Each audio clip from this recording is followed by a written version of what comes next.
And I've been trying to stay positive, even though, as you know, I have undergone a variety of trials and tribulations. And it seems like just hours ago we did the experience this past week. Maybe because it was. Practically, yeah. And then in between then and now, besides packing about 150 packages for the fine customers of the website that we're still not naming and the products that we're still not advertising because I still ain't out of the weeds. But if you've spent money with me in the last couple of weeks, there's a good chance your stuff is in the mail or going to be in the next 2 to 3 days as you hear this. So that's way better than we've been doing. And I appreciate the support. But anyway, in that brief period of time where I was trying to do that also, I had another one of those incidents that only happens now because the city of Louisville is starting to surround me. We've talked about this. I was out here minding my own business, and they found me. I didn't move. They expanded, right? And yesterday, here at the castle, guy's mowing my yard, and I'm trying to get these packages done, and he comes up, and from a safe distance, he says, well, one of your trees is leaning on your back fence. Ah, shit. Well, my back property line is, as longtime listeners of the program will know from many stories involved, used to be right up against this beautiful 140-acre farm for all these years and years. When I grew up here, that's where when I used to run away from home when I was a young little tyke and I'd get pissed off at my mom for making me do something, properly, and I'd decide to run away from home, what I would do is, because especially, well, no, really, especially back then, if you're fucking 8 years old, I'm not going to go 2 miles. And that was 4 houses, away. I couldn't just run away from home to the neighbors. If you're going to go somewhere, you got to go somewhere where nobody knows where you are. Right. And I didn't have the fucking leg power back then to get anywhere. So I would run away from home by going to the back of the property, in under all the trees. You can't see it from the house. It's nice and private. And I would look at the farm and I would talk to the cows. And I'd hang out with them. And I used to do this at the Rapides Parish Coliseum in Alexandria, Louisiana for Mid-South Wrestling. There was actually a cattle barn next to the wrestler parking and the locker room entrance and everything. And the cattle were there often. And I would talk to the cows and get them to talk back. Have you ever done that? No. You've never talked to the cows? I've never spoken to the cows, no. Have you tipped the cow too? No, that would be mean. But if you do that... That's how you talk to the cow, or that's how they respond? No, I'm telling you. If you do this a couple times, then they will start... And they'll get fooled because they're not bright beasts, okay? They're not Rhodes Scholars. That's why they end up on a bun, they've not organized yet. But if you do that a couple times, then they'll start talking back to you. And I could make the whole barn in Alexandria, or I'd have the whole and then, of course, when they start talking to each other, and you can get a racket going. And that was fun when I was 8 years old, running away from home and still on the property back in the woods. Anyway, I digress. So the point is, I hadn't been back there in a couple months because I've had shit to do, and I eyeball it, but you can't see everything. And I'm also, since now over the past 10 years or so, that farm is now a subdivision. And I believe I've mentioned for longtime listeners, one guy decided to build his house underneath my oak tree back there and got mad when a limb fell. Anyway, so I'm worried because I don't know so I go back there, right? I walk back, and there's an area about 100 feet long where a bunch of the little trees that were saplings when I was, a sapling myself are now, unlike me, 40, 50, 60-foot fucking maples and sycamores and chestnut to poplar. Who knows what the fuck all these trees are. And because there are a lot of them in a tight area, it's very cool, actually, when you look at it, because this is where I used to play Tarzan also, because there's some fucking vines back there, those big vines that grow as big around as your fucking forearm, and you can swing off of them and everything. Anyway,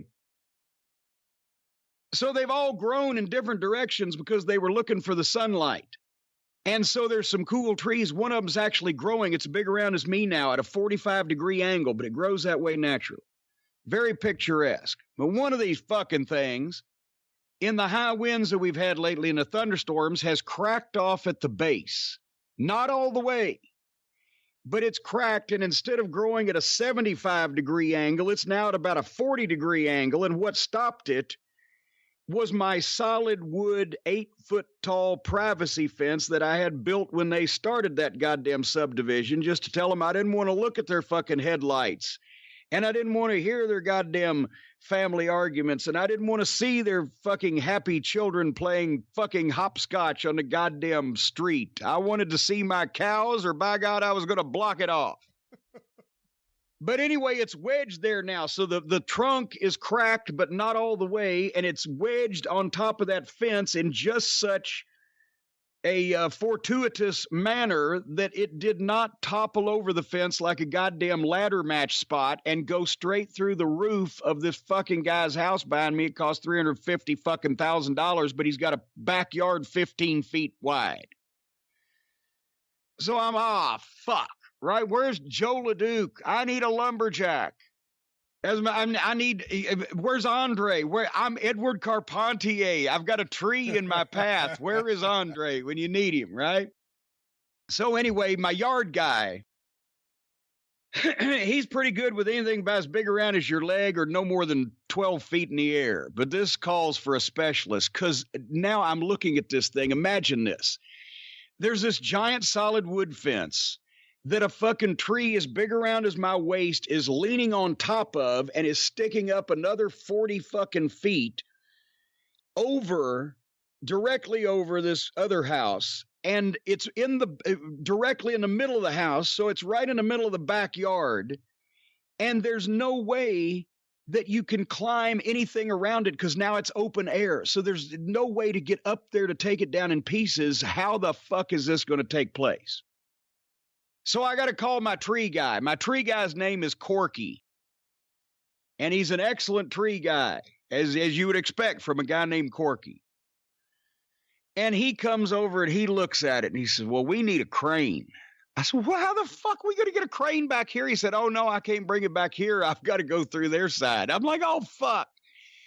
So this is a goddamn day's adventure. I have to send my agent Corky around because you can't get through there. Obviously, I'm landlocked in the back. All the people that were originally here have property next to me that you can't get into this subdivision. So Corky has to drive down to the corner and turn left, go around, jump around, pick a bale of cotton, and go to these people who luckily are out in their yard because it's a nice day and they're social distancing and their little postage stamp properties. And so somehow he arranges that they're going to go through that side with a crane that's going to fucking somehow take this tree out of there. So then he comes back around and he tells me, now I got to get my crane guy's on standby. Well, do you have a crane guy on standby, Brian? I don't. Well, you should. You should always have one because things like this pop up. He says, I'll get it. So he gets him off a fucking ladder somewhere and gets him to take the log off his crane. That sounds like a goddamn blue pill spot. And he brings so this is an all-day thing. Now they bring the crane back into the subdivision. When I see this fucking crane, I'm shitting myself. This is a goddamn construction crane. The boom of this thing was literally 60 feet over the top of this 2-story subdivision house. And what they did apparently was the fucking guy who said, yeah, you can pull your crane up to help my neighbor out from not having the tree come through his roof. His wife sees this fucking crane, is like, that's going to blow up our driveway. And the crane guy's got to get a release signed from the fucking guy who's trying to help out. And his wife's pitching a fit over here. I'm on the other side of the fence. I don't know anything about this. But I see this fucking crane pull up, and then he hooked Corky up like they used to put me in a harness and raise me over the ring when they couldn't fly a cage from the roof of the arena. They would like put me in a harness and raise me up with one of these things, only like 15 times as high. He's literally, they put him in the street, hooked him up, picked him up over the goddamn house. He flew in a harness over this fucking house and into where this tree was, straps it up in 2 different places with these giant straps that are connected to the boom of this huge fucking crane that is taller than this goddamn house.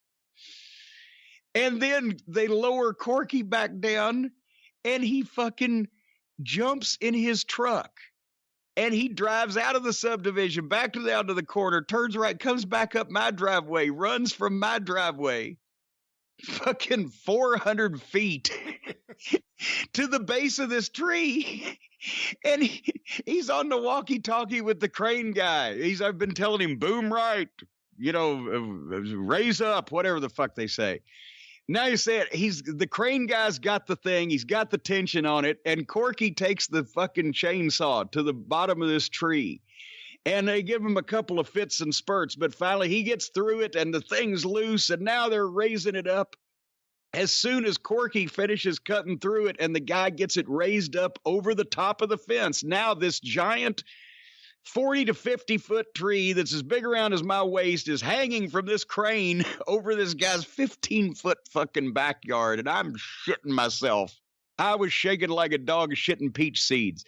Corky runs back another 400 fucking feet, whatever, to my goddamn driveway, hops and throws his chainsaw in the back, hops in the fucking truck, drives back down to the corner, turns left, goes into the subdivision, comes back around the front of this fucking house. And somehow by that point, my nerves were shot. And but they got that thing out from behind that house, over the house, is kind of over and to the side of the house, pulled it out in the middle of the street of this big thing and got it cut up, loaded up, and hauled off by dark. And that was a lot of my Saturday afternoon here at the castle grounds, was watching this. While ever they were blowing up downtown Louisville, but I was trying to throw trees through people's houses. Can you imagine? All I could think about was if that tree broke off and did the ladder match the seesaw spot and went through that guy's fucking house, then the worst thing that could possibly happen to me in the history of the world would be if he was a listener of the podcast. Because if that happened, if you were sitting in your own home and suddenly a tree fell through your fucking ceiling and cut your entire family in half, if you were a listener to this podcast, you would know in a heartbeat what to do. You would know in a second who to call. You would have the number on the tip of your tongue. You would have the name on the tip of your fingers, pointing to that keyboard to type in the proper information to contact the only man that could bring justice and order and compensation to your life after Cornette cut your family home in half with a tree. I'm talking about one man.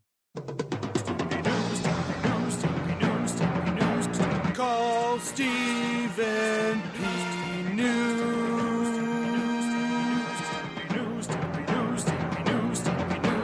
If you need to sue.